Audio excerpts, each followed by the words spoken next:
Today's episode is brought to you by our company, NanoChomp Marketing Strategy and Analytics.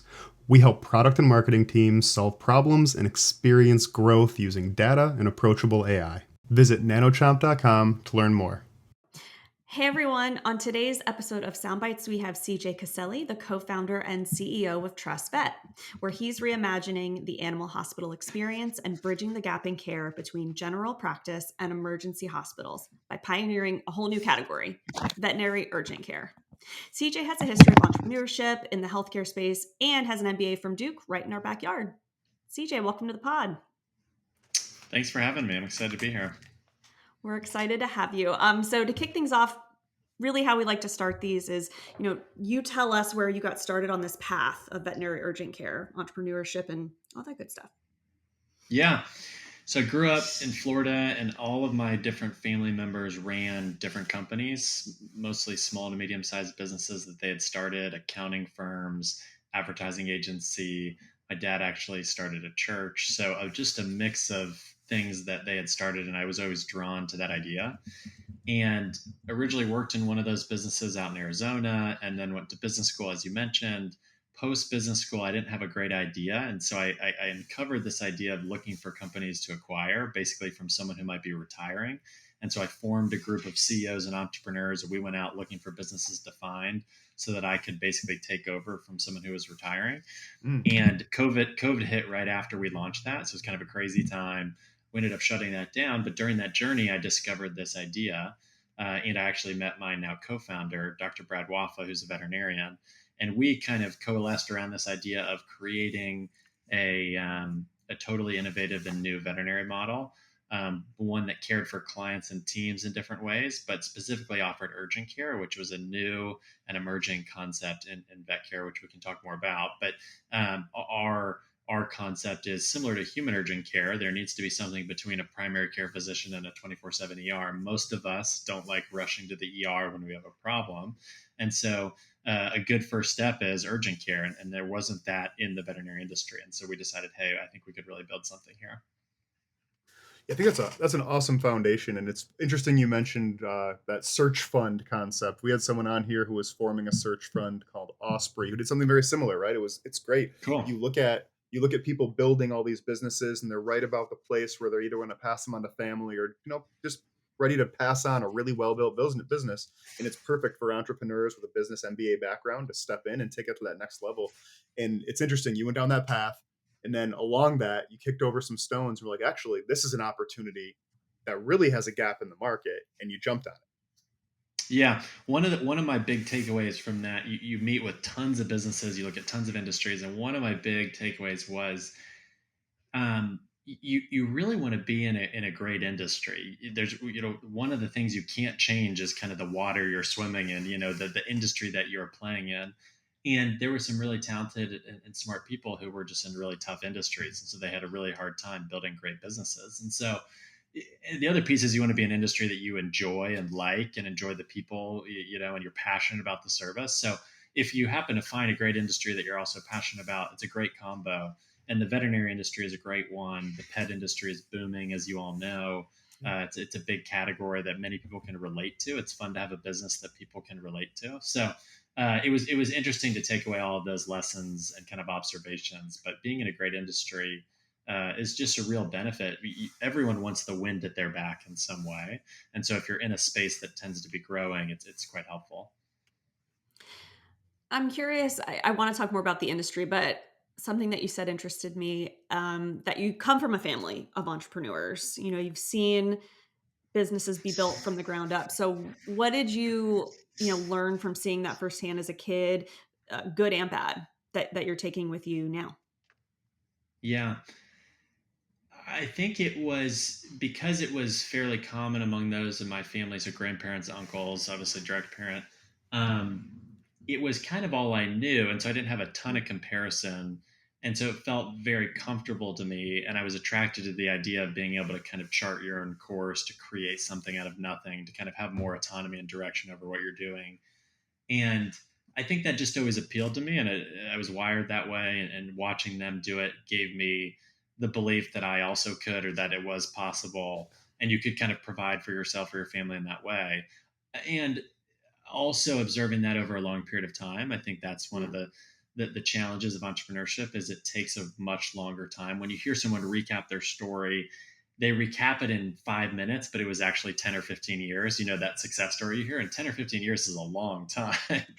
um, I'm in we actually, on October 18th, this is October 10th, we'll be celebrating 4 years of launching Truss Vet. So our first clinic wasn't open, but literally just like Brad and I agreeing to do it. So, um, and 4 years is really not a long time in the grand scheme of things. So Yeah. I think I'm taking away the fact that doing something for a long time is really, and really working at it for a long time is a game changer. And they all, these were not kind of rocket ship. We build it and sell it immediately. And so I think to build something meaningful, it does really take a long time, and momentum often occurs in year 10, 11, 12, 13.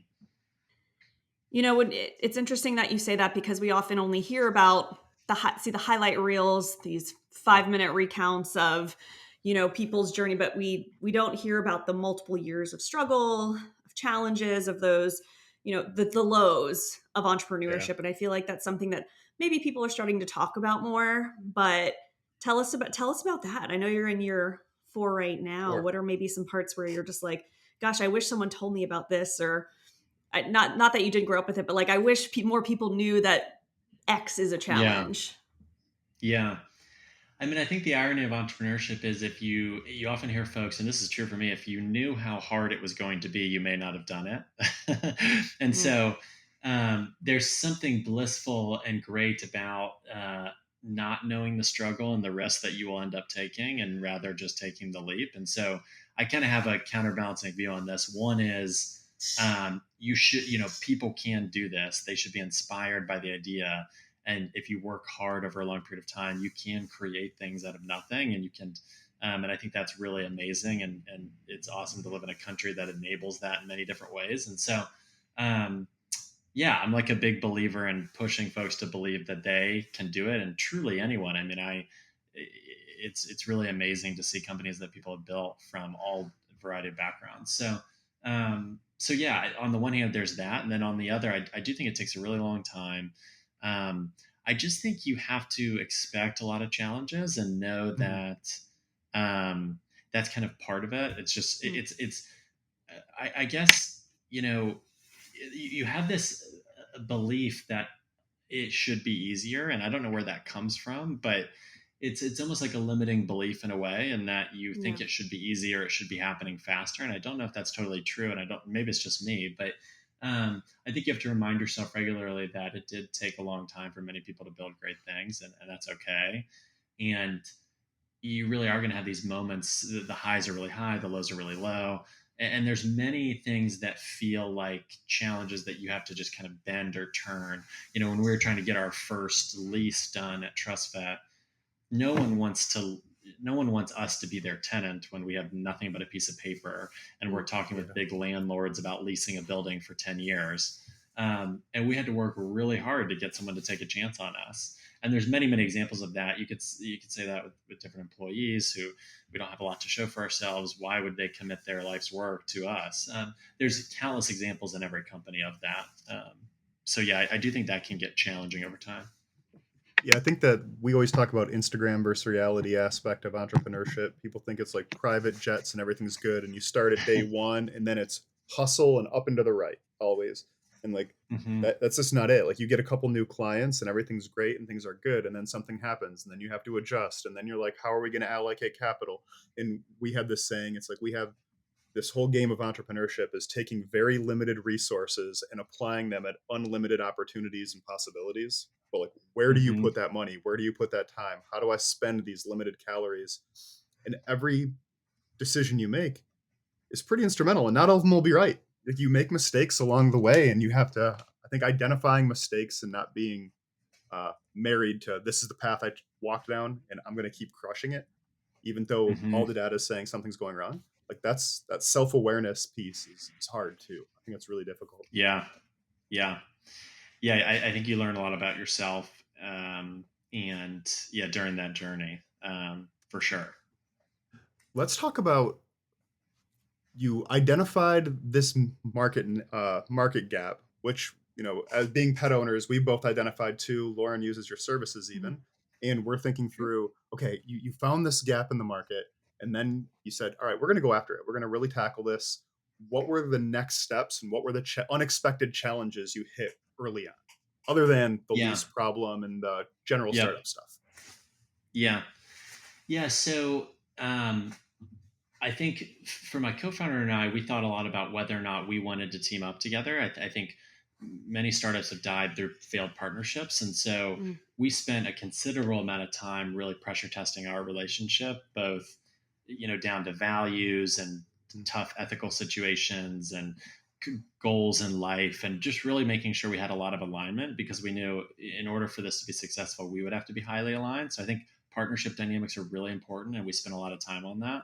And I'm thankful we did, because we have a really fantastic partnership and we're very different. And so we have very different and complementary lanes and skills. And we both have different roles, but we also think very differently. And so that creates a lot of kind of healthy friction around ideation, et cetera. So I think partnership is a big kind of concept. From there, we needed to figure out, okay, where are we going to do this? And then we have a physical business. We have these veterinary clinics, and we're not acquiring clinics. So we're taking spaces and turning them into Truss Vet locations. And so we needed sources of money for that. Brad and I didn't come from a bunch of money or anything. And so we basically got some friends and family money to get going. And we also partnered with a bank and a year later to basically put together the funding to build out these clinics until we had actual revenue. And so that was a big challenge, piecing together who that was, how that worked, negotiating it, et cetera. Because it's fairly capital intensive on the front end to get a clinic open. And then once you have it open, it's not as capital intensive, but that's a big part of our business. I think one of the biggest unforeseen challenges was I had assumed that everyone would just want to work for us because we're awesome, right? But it's interesting in our industry, and I really understand this. In some industries, maybe technology is a good example of this. Working for a startup in the technology field is a bit of a badge of honor, and it's really interesting. I think working in the veterinary industry for a startup, if you're a clinician or a nurse or provider, it's not as that's not a good thing. Why would you want to work for something that could fail? It's a very different dynamic. And so I remember it being very challenging to say, I promise this clinic is going to open on time when we say it is. I promise we're going to be operating a vet clinic and you are going to work in it. So it was really hard to convince people to join our team initially. And it got a little easier once we had a few folks join us, obviously, but that was really, really hard. Really hard. And then we've had many challenges from there. I think the ultimate challenge in our company is, I always say that businesses and organizations are very imperfect, because they're full of imperfect people trying to work together on things. And we have lots of different people in lots of different buildings. And so organizing around common goals, leading effectively, understanding who's doing what, amidst, we have a challenging workplace environment where we're dealing with stressful situations with sick animals, and we have licensed and very talented teammates who are working together collaboratively to solve these issues with, dozens of people every day. I mean, this is a kind of a complex service delivery model, and you need to work together as a team. So that is just in itself challenging. With But anyways, high stakes outcomes, like extremely high stakes outcomes, right? Yeah. And we want to do a great job. And our team cares deeply for each individual pet that comes into our clinics. And we can't save, it's healthcare. We can't save everyone. We have tough cases, great cases, and everything in between. So it's a really challenging dynamic just generally. There's all sorts of challenges, but those are just a few that came to mind. It kind of boggles my mind that this was like the idea of veterinary urgent care is so new. I think I took it for granted. I haven't really had my own pet. I've had my dog for the last 2 years. And so when he got his first case of kennel cough, I was calling my vet and they told me to go to you, right? But I guess I wasn't keeping up with the latest in, veterinary care. So I am curious, why do you think it's taken so long for this space to adopt something that I've taken for granted as an adult? I've been going to urgent care for a long time. So why do you think that the space is such kind of like a laggard in this area? Yeah. Well, I like that question. I mean, I studied a lot of human urgent care, and human urgent care kind of originated 30 or 40 years ago. And it was Mm. for the same reasons. Basically, a lot of folks were ending up in the ER with like an ear infection or a Mhm. cough, and the insurance companies were saying, we don't want to pay ER prices for things that aren't true emergencies. So it was actually the insurance companies who really pushed for some sort of missing middle. Interesting. And then providers and companies kind of coalesced around that. And over the last 30 or 40 years, they've really built it into a massive, massive industry, and the insurance companies love it because tons of these kind of emergencies that aren't true life threatening emergencies are being seen in a more cost effective way.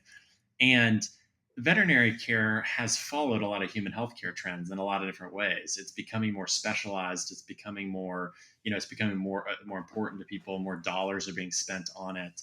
And so I do think generally this humanization of pets is leading to care delivery models that are reflecting human healthcare. Now, hopefully, veterinary medicine takes the best of human healthcare and not some of the worst, because obviously human healthcare has a lot of challenges. Mhm. Um, but in veterinary healthcare, there isn't as big of an insurance market, and so the consumer, I think, one of the things that's been in the media a lot over the past couple of years is just rising veterinary costs and the Yeah. frustration around, hey, vet bills have gotten really expensive, and obviously a lot of things have gotten expensive in our economy. But we believe we are coming in with what is needed in our industry for the modern pet parent or consumer, which is there's a ton that isn't truly an emergency that you don't need to take to a 24/7 veterinary emergency hospital. Veterinary emergency hospitals are expensive, and it's not because they're trying to take advantage of you. It's because they have really high costs to run their facilities. They have all sorts of inventory, drugs and medications. They've got bigger facilities, 24/7. Staffing is really expensive. Just like in human healthcare, there's a whole host of costs to run a 24/7 facility. Well, on an outpatient urgent care basis, we can deliver care at a much more affordable price point for the right set of services, and it creates a ton of value, I believe, for the industry and for our local communities, because you can get in same day in an emergent type situation where if it is an emergency, we can refer you, but in many cases we save you a trip or 50% of the cost. And so, as far as why it's lagged, I just think the industry is following a little later than Mm. human healthcare. And there was this COVID pet boom where there were all sorts of Yeah. pets being adopted, and that really flooded the industry with, um, you know, renewed awareness and patient volume and all sorts of things that kind of sparked different categories in the industry. I think that makes a lot of sense. And like Lauren and I joke around every now and again with our dogs, and we'll pass memes back and forth, like get in, loser. We're going to spend $800 because my ears are itchy, and it's or like got a stomach issue or a GI issue that is worrisome enough where you want to get it looked at, but your normal vet doesn't have an appointment until 2 days from now, and you're again, Mm, like your point, 24-hour urgent care, or not urgent care, but 24-hour emergency vets, like you know bring your platinum card. It's going to be tough. So I think that fitting mm, that gap makes perfect sense. And we, as pet owners, you just kind of take for granted that those are your two options. So on that note, yeah. because there's not a lot of other people in this space and it's an emergent space, how do you create that level of awareness? So like Lauren got the awareness through her normal vet, but Mm, if I'm a normal pet owner and I think I have two options, how do you create the awareness around that third? yeah. Well, it's kind of a classic startup challenge. Is you're trying to create a category a little bit, and we're really trying to figure that out. Um, we we kind of want to evangelize this idea more, and we're actively trying to figure out how to do it. Certainly, folks having the experience resonates, and they share. The ultimate marketing is word of mouth, but we're starting to think through how can we be more advocates for urgent care in the industry, because if the industry and the category grows, I think we'll benefit, and we can do that by launching clinics. But how do we do so more at a kind of a bigger stage? So whether that's through conferences, whether that's through writing, podcasts, social media, whatever we can do, I think there is a lot of talk and interest right now in access to care, and access to care by way of literally getting seen, but also access to care as it relates to financial and your ability to access a certain level of care. And so I think we're on the front lines of that in a really unique way. And so trying to kind of intersect with those conversations and help people understand there's a different option is definitely where we're starting to spend a little bit of our time. But it's a work in progress, and it's hard to. I think what's interesting about our service is you generally don't care as much until you really need it. You're probably not waking up thinking about the difference between primary, urgent, and ER vet care. And even if I was trying to get your attention, you'd probably be like, well, it's not that big a deal. But suddenly, if your dog's vomiting, you're very Yeah. interested. But maybe Yeah. you don't then have the time to be educated. So it is a challenging thing. How are you sort of meeting people where they are when they do have when they do have an emergency, like becoming an evangelist in your space and driving awareness maybe on like the B2B level, but for consumers, and that'll trickle down, right? Like once there's advocacy in the industry, I think it'll trickle down to consumers. But for folks who are like, oh my goodness, my dog's puking everywhere, vet doesn't, maybe their primary vet doesn't know you, doesn't know you're an option. How are you meeting customers where they are in a time, in a high stakes, high stress situation? Yeah. Um, I think a lot about the two ways we think about it is the kind of physical highway and the digital highway. So we like our clinics to be, in good places in town that you've likely passed before. And so you're familiar with our Mm. brand and have some sense that we exist. So I think that's one big piece, site selection and signage. Another is the digital, the way that someone would find this digitally and making sure we're there. So our clinics, and this is really a testament to our teams, but tend to be very highly rated, 4.9 to 5 stars, hundreds of positive reviews. And so if someone is shopping for this service quickly on Google Maps or locally, we tend to bubble up to the top pretty quickly if they're Mm, looking for a high quality solution. And if they're reading our reviews, it tends to be a quick decision. Wow, this sounds like an yeah. amazing place. And then a quick trip to our website is helpful. But we're doing a lot of things like pay-per-click ads and social media ads and or posting organically on social media, some email marketing, a lot of the traditional marketing mediums. We don't quite have TV or billboard budgets, but we're certainly trying to generate awareness, attending local events. A lot of those things matter. Yeah, for sure. I think no one's watching TV anyway, so I think you're using all of Yeah. the right Yeah. all of the right channels for sure. Go ahead, Derek. So Sorry. I was just thinking through. I was really thinking about right now your concept. We talked about starting up and getting a physical location and scaling up that physical location. And initially, it's cost intensive, but then eventually, once you get like it on the treadmill, it becomes pretty capital efficient.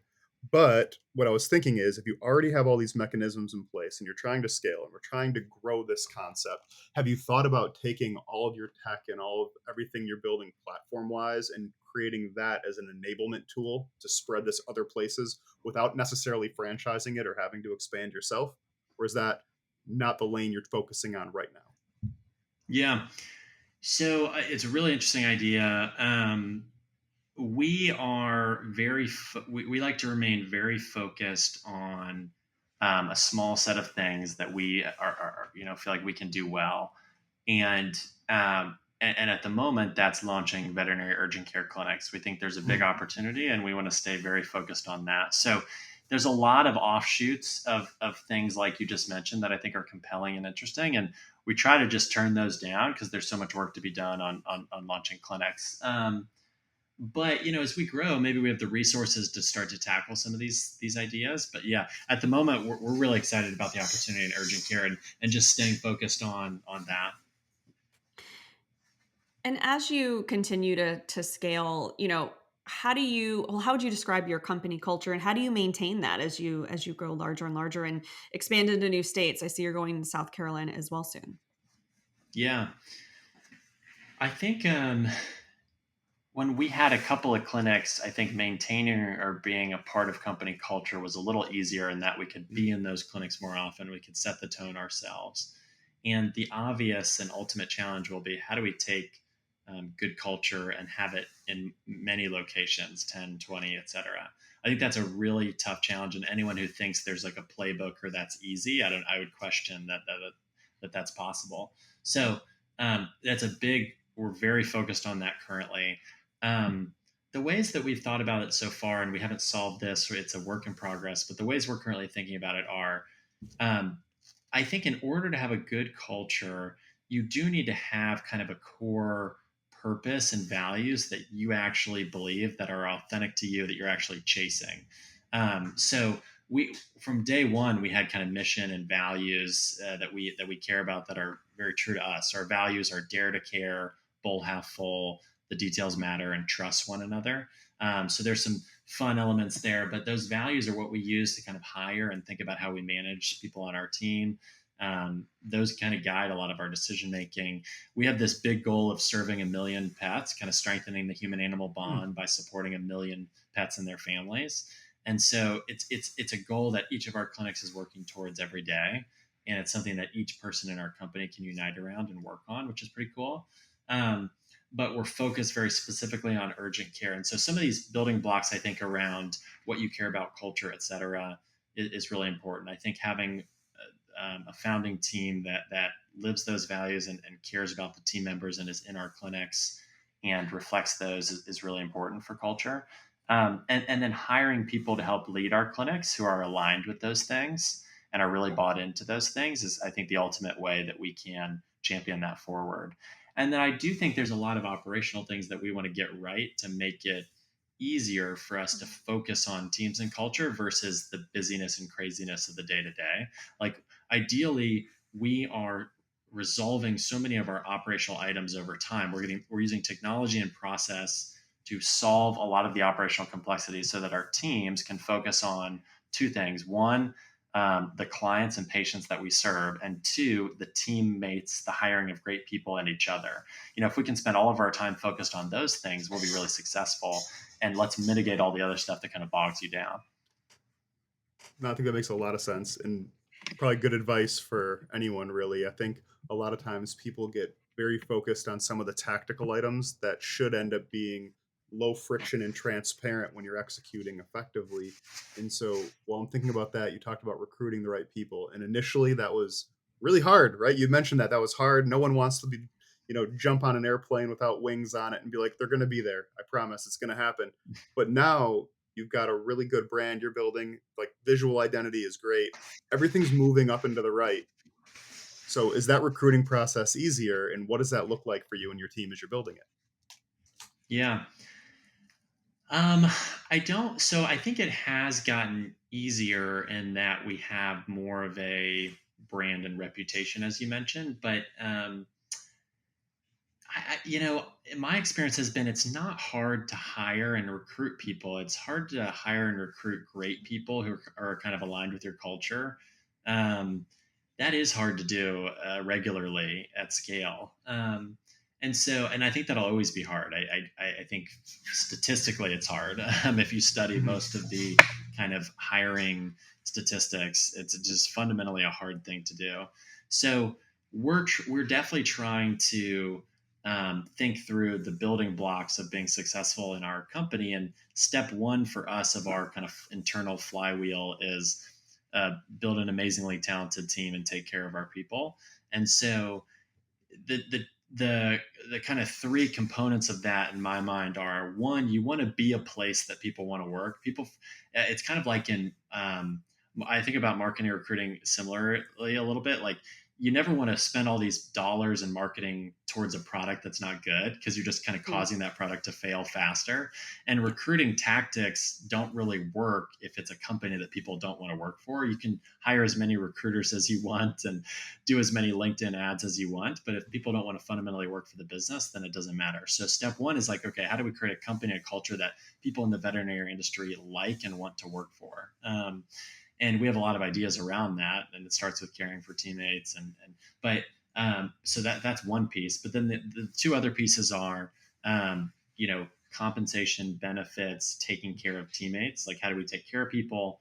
And then the other piece is, how do we build a playbook around finding them? How do we get the word out, find them, recruit them, hire them? And that's where it's a little more tactical. But we're working on developing expertise around those things, because if we can nail that, then we feel more comfortable taking that to multiple markets. Because the challenge is, we enter a new market and we may not have as much history there, and we have to start all over in a way. We're starting to build that vet clinic again that no one can see. And so when we enter new markets, we want to be able to kind of ramp up a little faster. Yeah.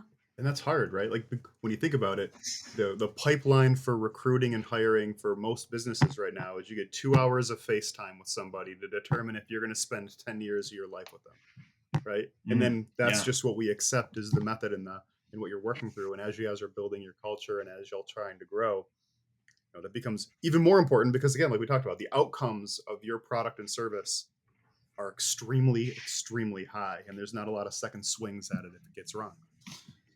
So what are the next steps y'all are taking? Like, how are you using data in this process for both recruiting and for your marketing activity and your daily operations?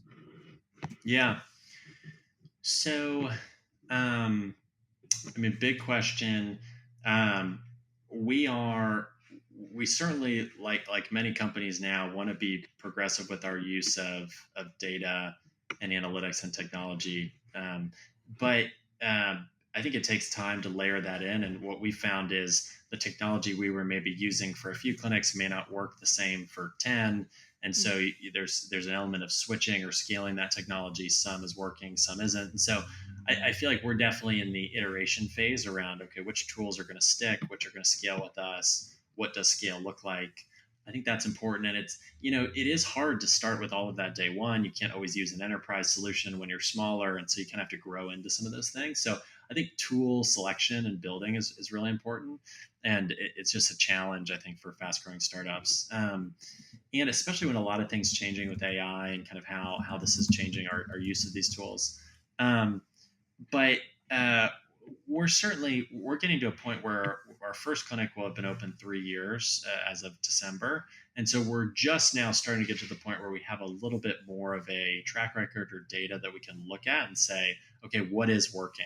I mean, the kind of some of the best business kind of philosophy is what's working. Okay, let's do more of that. What's not working? Let's not do more of that. It's pretty simple. But I do think you want to be careful. To identify what's working takes a little bit of time, and you don't want to accidentally identify and say, oh, this is really working, when you just didn't give it enough time. Maybe it wasn't. And so we're finally getting to that point where it's okay. All right, we've done some of these recruiting tactics. Those seem to be working. Let's do those again. Okay, we've done some of these marketing things. Let's keep doing those. So I do feel like there's been a lot of testing and iteration just naturally. And we're trying to coalesce, as you heard me say earlier, around, okay, what's kind of that proven process for this thing? What's that playbook for this thing? And we're actively working on that. We hired a kind of outside consultant to help us roll out kind of a little bit of an internal operating system for how we run our business and get smarter on how we do that. And having a third party kind of look at that with fresh eyes with us has been really nice as we're building out, okay, what's the most important? How do we develop the playbook around that? How do we execute it regularly? Things like that. Yeah, I think that's exciting. Always good to get a fresh set of eyes, maybe someone who's not as close to it, to pick out things that maybe you wouldn't see just because there might be a blind spot there. It feels like a weird question to ask because it's such a nascent category, but what do you think the future of veterinary urgent care looks like? If you had to guess, if you had a crystal ball. I mean, I'm biased, but I believe that veterinary urgent care is going to be a really big category. And the reason I believe that is because since the beginning of time, people have been wanting things faster and cheaper and better. Basically, that's what they want. And they're always looking for faster, cheaper, better. And what we're offering is, for a similar service, we can get you in same day at 30 to 50% reduced cost from an ER, and you have a wonderful experience. And hopefully you leave and your pet is feeling much better and you're kind of on your way. And you just can't hide things like that under a rock forever, because I believe that people want that and kind of the market looks for that. And so I do think fundamentally kind of the building blocks of what we're doing is essential, and people will really gravitate toward that over a period of time. I don't know how long it will take, but there's no way in my mind that can't occur and kind of emerge as it has in many other industries in many other ways. Even on the human side, I mean, we've seen it as humans that's what people want. For the past 30 or 50 years on 30 years on our side, like no one wants to go to the ER if they can avoid it. Can't get in to see your GP if there's a short turn. So we know that the model works, and it's just seeing how long it takes for it to explode on the veterinary side. Yeah, and I think in the pet space, things are becoming more personalized. People want you're seeing personalization at every level, and so the delivery of that care is going to change and become more specialized. I think people are going to recognize, oh yeah, this makes perfect sense. I've done this in human healthcare. Yeah. Yep. in to that point, the mechanisms you've put in place right now to attract customer base are all there. And I think from go back to the data perspective, and then I'll jump off of it, but you'll get to see which acquisition channels are the most effective. Is it referral from your veterinary primary care network? Is it referrals from person to person? Because I learned about you through Laura, and she's like, "Oh, take my dog here. This is where you got to go." I'm like, "Oh, done." Right. So person to Yeah. person. And to your point, you don't wake up every day thinking about what are the options for veterinary healthcare that I have today. It's more like my dog ate something, I don't know what it is, and we have an issue now. So I either Yeah. have to go to the closest place that I already know, or I have to jump on Google really, really quickly, or I have to have someone that's mentioned it. Oh, she's mentioned this before. I'm going to do that now. And so I think Yeah. tracking those acquisition channels will be really important for y'all as you scale. Yeah. And one observation I've had, and in talking with other players across separate but related industries, is because there's a local element to a healthcare clinic and there's a personal level to the delivery of that care, it is tricky to say I'm going to spend a ton of money to kind of accelerate the ramp or the awareness of this thing. It doesn't work in the same way as some other products. There's not this kind of massive exponential, if you invest X it equals Z. And so there's just this time based element, this person to person based element, I think, in what we're doing that gets missed. And so um, I was in the gym this morning and I was talking to two people who had been to Truss Vet and had a great experience, two people I've never met before. And it was awesome. And and there was another person standing there who was learning about it. And so there's just this, it does take time for people to really uncover it. When you're looking for your next location, is it, hey, we've got a nucleus right here, so we're going to spread out kind of like the Uber model? Or are you looking more towards, this is where we're at right now, but the animal per human per mile density of Atlanta is good, so I'm looking here? Like, what kind of, Yeah. or is it a hybrid of both? Yeah. The way that we have thought about it is we want to expand regionally. It's tricky for us to just jump to California, for example. So regional expansion probably makes sense. It's just easier to travel there, and we likely have connections or can kind of know the market a little bit better. We pay attention to just total households. I do think there are some cities that are too small for us to go into. So kind of households and then growth in that city ideally. And then certainly places where veterinarians want to live and work and veterinary teams are present because we do need to be able to hire. So that's an element. Competition, take into account competition. And so there's a lot of markets that can kind of pass the test. But what's funny is people across all socioeconomic backgrounds and geographies have pets. It's not like you Yeah, could say, all right, our target market is 35 to 45-year-old, yeah, yeah, whatever. It really spans a broad, both economically, socially, racially. I mean, a lot of different people have pets, and so that makes it a little hard to narrow in, but it means we can go into a lot of different yeah. places. Yeah, your market is humans, right? Which is Yeah, kind of yeah, which is great because it's broad. Your Humans with total pets. addressable market is huge. But yeah, back to where we started the conversation, because the opportunity pie is so big, you have that really difficult job of where do I focus my limited resources at this huge pile of opportunity most effectively, which is a fun problem to totally. solve. Yeah, exactly.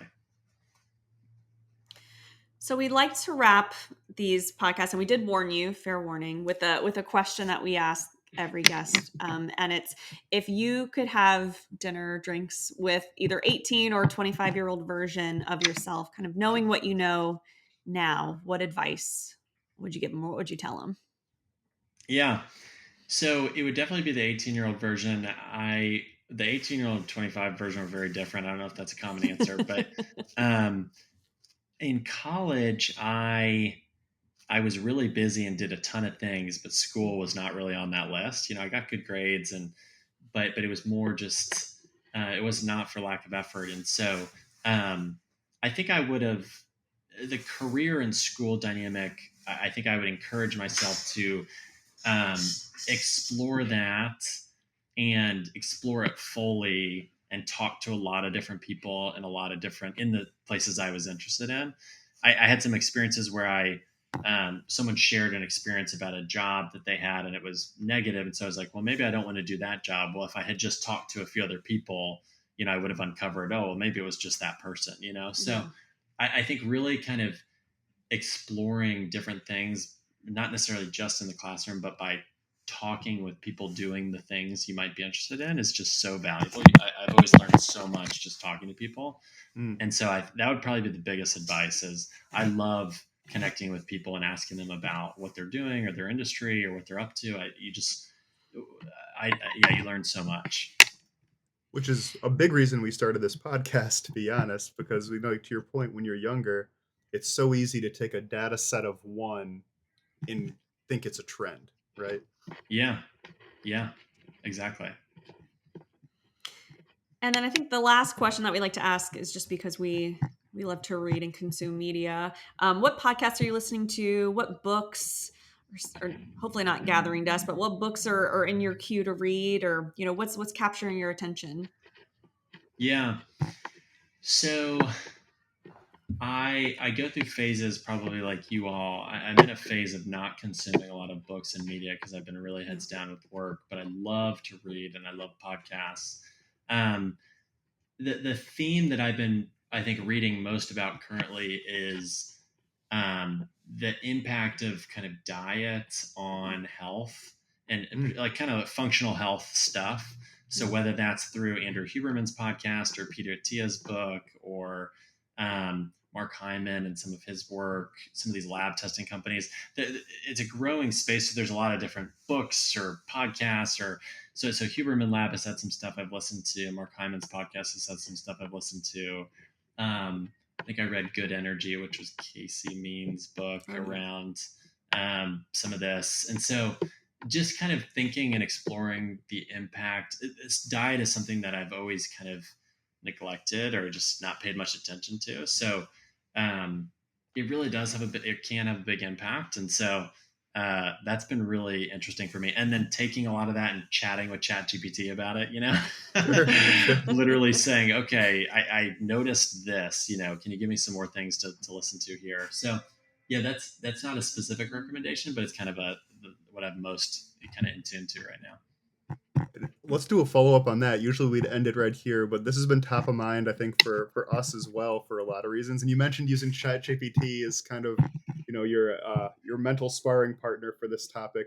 But I'd love to hear more on where that path has taken you, how it's impacted your diet, what thoughts you've changed. Like one of the things, doing the exact same thing, ChatGPT directed me towards looking at coenzyme 10 and ubiquinol, right?